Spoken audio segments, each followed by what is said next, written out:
ಬೀದರ್ನಲ್ಲಿ ಗುತ್ತಿಗೆದಾರ ಸಚಿನ್ ಆತ್ಮಹತ್ಯೆ ಪ್ರಕರಣ ರಾಜಕೀಯ ತಿರುವನ್ನ ಪಡೆದುಕೊಂಡಿದೆ. ಆತ್ಮಹತ್ಯೆ ಮಾಡಿಕೊಂಡಿರುವಂತಹ ಸಚಿನ್ ಅವರು ಡೆತ್ ನೋಟ್ನಲ್ಲಿ ಪ್ರಿಯಾಂಕ್ ಖರ್ಗೆ ಆಪ್ತ ರಾಜು ಕಪ್ಪನೂರು ಹೆಸರನ್ನ ಉಲ್ಲೇಖಿಸಿದ್ದಾರೆ. ಇದಾದ ಬಳಿಕ ಬಿಜೆಪಿ ಸಚಿವ ಪ್ರಿಯಾಂಕ್ ಖರ್ಗೆ ರಾಜೀನಾಮೆಗೆ ಆಗ್ರಹಿಸ್ತಾ ಇದ್ದಾರೆ. ಇದರ ನಡುವೆ ಗುತ್ತಿಗೆದಾರರ ಸಂಘ ಸಚಿನ್ ಗುತ್ತಿಗೆದಾರನೇ ಅಲ್ಲ ಅಂತ ಹೇಳಿತ್ತು. ಈ ಕುರಿತು ಮೃತ ಸಚಿನ್ ಅವರ ಸಹೋದರಿ ಪ್ರತಿಕ್ರಿಯೆಯನ್ನ ನೀಡಿದ್ದಾರೆ. ಸಚಿನ್ ಗುತ್ತಿಗೆದಾರನೇ ಅಲ್ಲ ಅಂತ ಗುತ್ತಿಗೆದಾರರ ಸಂಘದ ವರದಿ ವಿಚಾರಕ್ಕೆ ಪ್ರತಿಕ್ರಿಯೆ ನೀಡಿದ ಮೃತ ಸಚಿನ್ ಅವರ ಸಹೋದರಿ ಸುರೇಖಾ, ಸಚಿನ್ ಗುತ್ತಿಗೆದಾರ ಇದ್ದಾನೆ ಅಂತ ನಾವು ಯಾವತ್ತೂ ಹೇಳ್ಕೊಂಡಿಲ್ಲ. ಸಂಘದವರೇ ಬಂದು ಕೇಳಿದ್ರು ಅವನ ಹತ್ರ ಲೈಸೆನ್ಸ್ ಇದೆಯಾ ಅಂತ ಹೇಳಿ.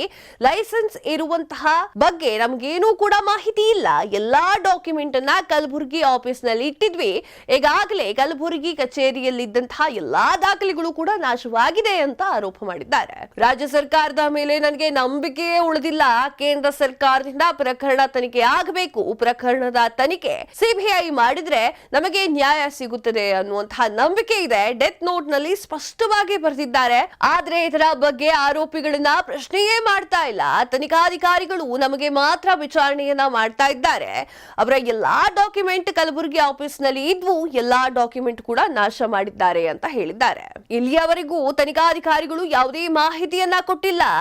ಎಫ್ಎಸ್ಎಲ್ ವರದಿ ಬಂದಿರುವ ಬಗ್ಗೆ, ಪೋಸ್ಟ್ ಮಾರ್ಟಮ್ ರಿಪೋರ್ಟ್ ಬಗ್ಗೆ ಏನೂ ಕೂಡ ಮಾಹಿತಿಯನ್ನ ಹೇಳಿಲ್ಲ.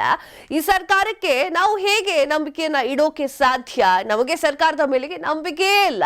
ಕೂಡಲೇ ಪ್ರಕರಣದ ತನಿಖೆಯನ್ನ ಸಿಬಿಐಗೆ ಒಪ್ಪಿಸಬೇಕು ಅಂತ ಹೇಳಿ ಮೃತ ಸಚಿನ್ ಸಹೋದರಿ ಸುರೇಖಾ ಮನವಿಯನ್ನ ಮಾಡಿಕೊಂಡಿದ್ದಾರೆ. ಮಾತ್ರವಲ್ಲದೆ ಪ್ರಕರಣದ ಕುರಿತು ಪ್ರಧಾನಿ ನರೇಂದ್ರ ಮೋದಿ ಅವರಿಗೂ ಕೂಡ ಪತ್ರ ಬರೆಯಲು ಪ್ರಯತ್ನಿಸುತ್ತೇವೆ ಅಂತ ಹೇಳಿದ್ದಾರೆ.